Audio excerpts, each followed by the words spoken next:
Nous sommes donc encore au dernier chapitre de l'Évangile selon saint Luc, dernier dans l'ordre de la lecture, mais finalement il est à la source de tout le reste. C'est grâce à cette rencontre de Jésus crucifié, mais toujours vivant, avec ses disciples, que tout le reste prend sens. Si les disciples croient que Jésus ressuscité est un fantôme, c'est renvoyer à l'état fantomatique toutes nos rencontres, toutes les rencontres qu'ils ont eues auparavant. La rencontre avec Jésus ressuscité est la rencontre avec la source de la vie, une source inépuisable puisqu'elle jaillit du cœur de Dieu. Jésus a reçu une vie humaine qui s'est achevée sur la croix, mais cette vie humaine reste traversée, visitée, pénétrée par l'Esprit de Dieu toujours vivant. Donc nous sommes au verset 36 de ce chapitre 24, après l'épisode des pèlerins d'Emmaüs, pèlerins à l'envers, qui ne sont devenus vraiment pèlerins que quand ils sont revenus à la source. Et nous sommes donc au Cénacle, suivant l'appellation traditionnelle, en ce lieu où étaient réunis les disciples qui viennent de partager leur joie avec les disciples d'Emmaüs, mais qui, au moment où Jésus se présente au milieu d'eux, n'arrivent pas à y croire. Nous voyons bien, grâce à l'expérience des premiers disciples, ce qui est pour nous aussi un chemin de foi. Accueillir Jésus crucifié dans sa vie nouvelle, non pas Jésus crucifié revenu à ce que nous connaissions de lui avant. C'est d'abord l'accueillir comme crucifié. C'est d'abord ne pas penser que la croix, c'est une sorte de tremplin qu'on peut repousser du pied qu'on laisse en arrière, comme si ce n'avait été qu'un mauvais moment à passer. Jésus reste le crucifié. Voyez mes mains et mes pieds, c'est bien moi.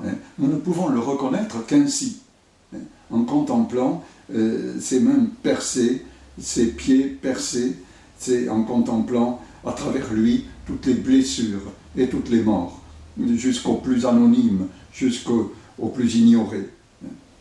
Cela signifie que désormais, ces plaies deviennent un chemin de lumière. Et tous les stigmatisés de l'histoire, il n'y en a quand même pas des quantités, mais pense au Padre Pio par exemple, qui portait les stigmates, lui, au creux des mains, eh bien les témoins pouvaient voir, si on mettait sa main sur un journal, ils pouvaient voir à travers le stigmate, à travers la marque, et ce qui était écrit sur le journal. Il y avait vraiment un trou de la dimension d'une pièce de monnaie. Et donc il s'agit vraiment d'un chemin qui nous est ouvert, d'une lumière qui nous est offerte.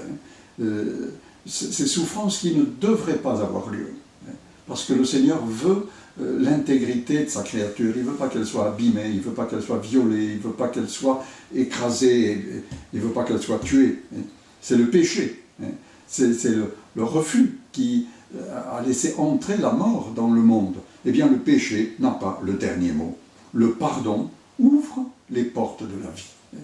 Jésus n'a aucune parole qui vise les reniements, qui vise les trahisons, qui vise à condamner ceux qui lui ont fait du mal. Il n'est que pardon. Père, pardonne-leur. Nous a fait entendre saint Luc dans le récit de la Passion, ils ne savent pas ce qu'ils font.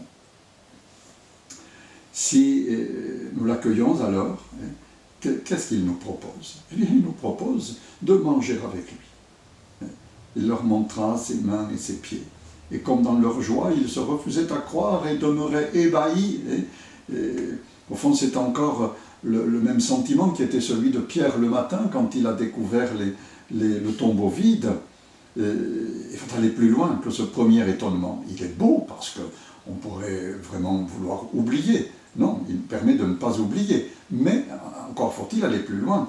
Avez-vous ici quelque chose à manger? Ils lui présentèrent un morceau de poisson grillé Et à plusieurs reprises, vraiment, nous devons respirer l'odeur de ce poisson grillé pour entrer nous aussi dans la joie du ressuscité. Dans l'évangile de Jean, nous verrons que c'est aussi la même invitation qui est faite. Il le prit et le mangea sous leurs yeux. Le repas partagé fait communier à la vie du royaume. Terre nouvelle et cieux nouveaux, voilà ce qui nous est promis.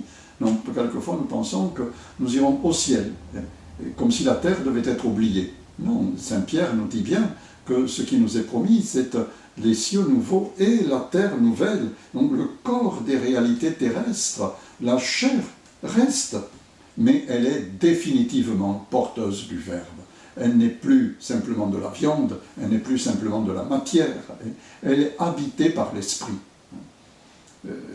Dans le beau discours eucharistique de Jésus, après la multiplication des pains dans l'évangile de Jean, au chapitre 6, il insiste beaucoup pour dire « ce pain, c'est ma chair donnée pour la vie du monde ». Et il termine en disant « la chair ne sert de rien, c'est l'Esprit qui vivifie ». On a l'impression qu'on est devant un propos contradictoire, alors qu'en fait, c'est bien de la chair qu'il s'agit, mais de la chair habitée et vivifiée par l'Esprit. Sinon, la chair, elle se dissout comme toute matière, bien évidemment. Et alors, tout prend sens. Nos paroles, nos gestes ont valeur d'éternité. Même le simple fait de manger du pain et du poisson grillé. Et donc, nous pouvons aller au McDo, nous pouvons, quand on pourra, nous pouvons vivre les choses les plus ordinaires, à travers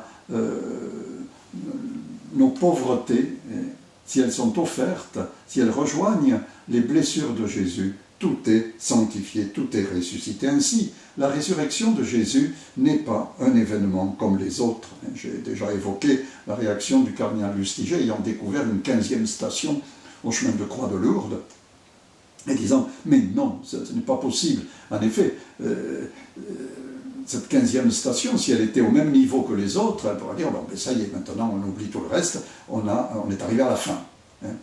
Et non, la résurrection de Jésus n'est pas simplement événement comme les autres, elle donne sens à tous les autres.